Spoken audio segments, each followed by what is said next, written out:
Teneke is an opera in 3 acts by Italian composer Fabio Vacchi. Franco Marcoaldi adapted the Italian libretto from the eponymous novel by the Turkish author Yaşar Kemal, published in 1955.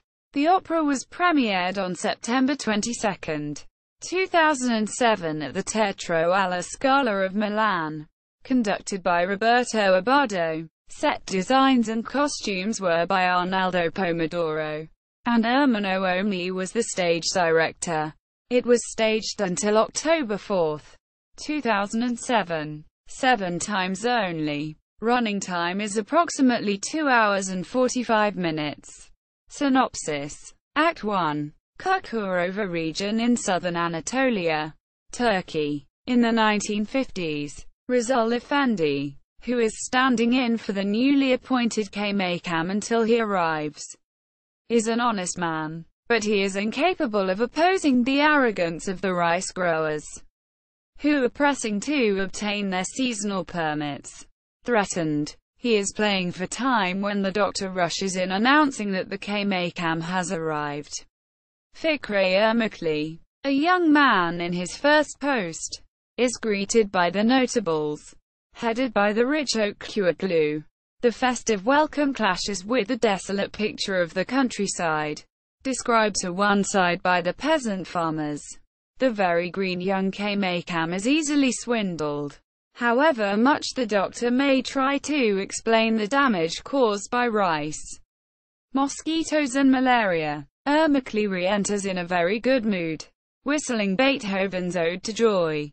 At home, he finds a letter from his fiancée Nerman, who is studying in Europe. The letter seems to be animated by the girl's own voice. Homesickness and a pining for her far-off beloved are not enough to dampen her hopes that their people may unite their destiny with that of the West. Act 2. Fikri signs the permits. Without suspecting anything, Okçuaklu waxes lyrical on the benefits of progress and the cultivation of rice, so much more profitable than traditional crops. He omits a mention, however, that he intends also to flood the village of Sazlidia, where the peasant farmers will have no escape from malaria. Nerman, as an absent ringleader, makes ironic comments on these fine words. Okçuaklu summons the tenant farmers to take their land in exchange for their products. The only one who dares oppose the overbearing landowner is Mehmed Ali, a Kurd ex-mountain bandit. Mehmed accuses Okçuaklu of corrupting the officials, and declares that he will not be selling an inch of his land. Rizal is consumed by the thought that the peasants believe Ermakli to be corrupt. Incited by the doctor, he eventually decides to inform him of the agrarian regulations. Ermakli is dejected and flings himself onto his bed. He falls into a heavy sleep and in a dream Nerman appears, consoles him and spurs him to fight for the law to be respected. Driven by a fresh inner strength, the Kaymakam issues new orders. To start with, he immediately leaves the comfortable house placed at his disposal by the absentee landlords, and settles instead into his office. In the meantime, Okçuaklu has flooded the village, leaving men and animals in the mire. The old lady of the community, Zeno Kari, incites Mem to rebel. Despite his fury, the Kurd knows he has no way out if he should kill Okçuaklu. A melancholy song drifts from his hut by day and by night. In her disdain, Zeno leads the peasants' protest as they march, covered in mud, to the Kaymakam's office. Act 3. Ermakli revokes the permits, unleashing the owner's wrath. With bitter skepticism, Nerman's voice remarks that the law tends, as a rule, to loosen any clash with power. The Kaymakam puts soldiers to guard the sluice gates and prevent irrigation. Rizal is scared of the consequences of an action that will jeopardize the harvest. But the doctor bursts into the room to say that Okçuaklu has bribed the guards and a river of water is pouring into the fields. Isolated by now, Ermakli refuses to give in. Whilst in dismay Rizal and the doctor observe his hopeless temerity, the young man's mind turns sadly back to his student days. His nostalgia for Nermin throws him almost into dejection, as he considers his hard struggle waged alone. Nermin cheers him up and tries to infuse courage into him. In the name of justice and of the suffering people, Ermakli takes heart again and rouses himself, in the certitude that the law and love are on his side. All attempts to convince the Kaymakam having failed, the notable's hatred blazes. The authorities are swamped with letters full of slander.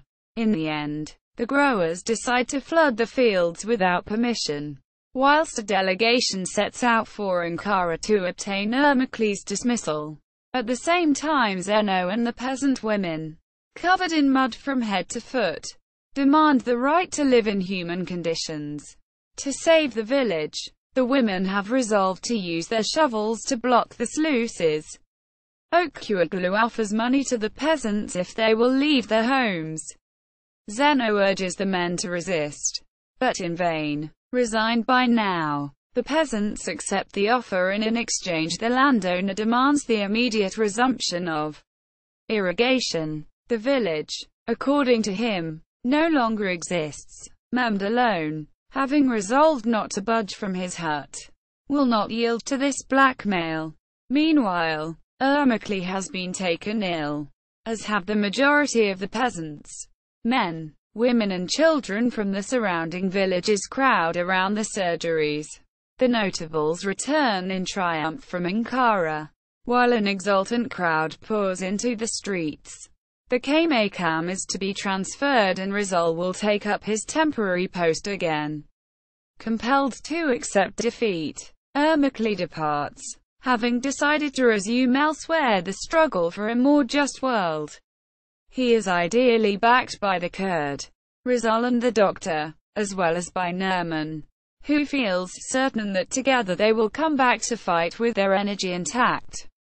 The din raised by the Teneke, the big tin drums, scornfully accompanies the Kaymakam's departure. In the middle of the crowd, a man covered in mud tries to attract attention. He is Mehmed the Kurd, who has come to say goodbye to Ermakli. The chorus bitterly decrees that the law is of no avail whatever. That force is what governs the world. The finale, entrusted to the music alone, remains however open. Injustice and the arrogance of the powerful have gained the upper hand, but only for the time being. Today's defeat may turn into victory tomorrow. The struggle between good and evil is not a foregone conclusion. Roles. Premiere. Yaşar Kemal attended the premiere together with his wife Ayşe Semihabab Kemal and the Turkish diva Leyla Gencer in the royal box. After the performance, he took a bow along with the cast, and received a loud applause from the audience. Libretto of Teneke. An essay on Teneke by Jean-Jacques Natties. Teneke, a stage in a theatrical journey by Giorgio Pestelli.